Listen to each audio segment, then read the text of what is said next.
Elias was a 27-year-old geologist hired by an oil company to monitor seismic activity in one of the loneliest stretches of desert in North Africa. The company had set up a temporary camp near a series of dunes, miles from the nearest road, with nothing but endless sand and the cold desert sky for company. Elias worked the night shift, logging data from the machines, drinking bitter coffee, and telling himself he wasn't bothered by the silence. But he was. Nights in the desert have a way of pressing in on you.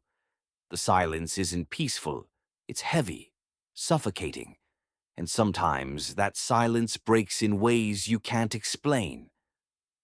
One night, around 2:30 a.m., Elias stepped outside the monitoring cabin to smoke. The moon was bright, lighting the dunes like pale silver waves.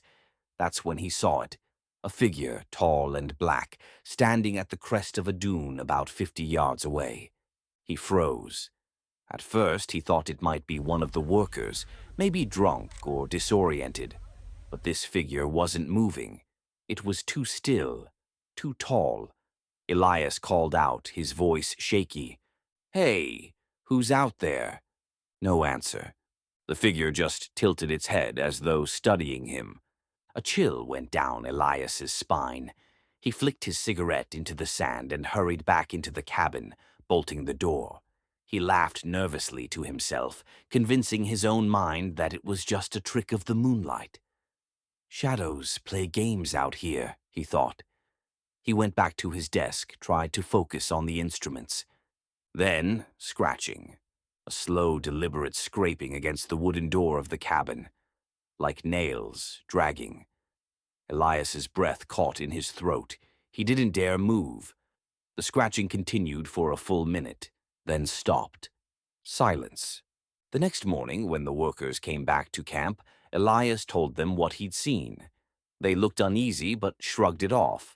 One of the older men muttered in Arabic, "The empty one walks at night." When Elias asked him what that meant, the man refused to say more. That evening, Elias noticed strange tracks outside the cabin. Not boot prints, not animal tracks.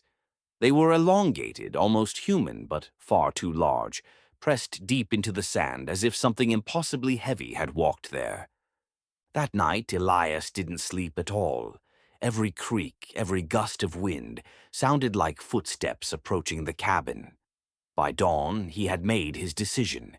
He resigned from the project, packed his things, and left on the first supply truck out of the desert. Years later, when he tells the story, he always ends it the same way. The desert isn't empty. Something walks there, something that watches, and it's waiting for anyone foolish enough to stare too long into the dunes.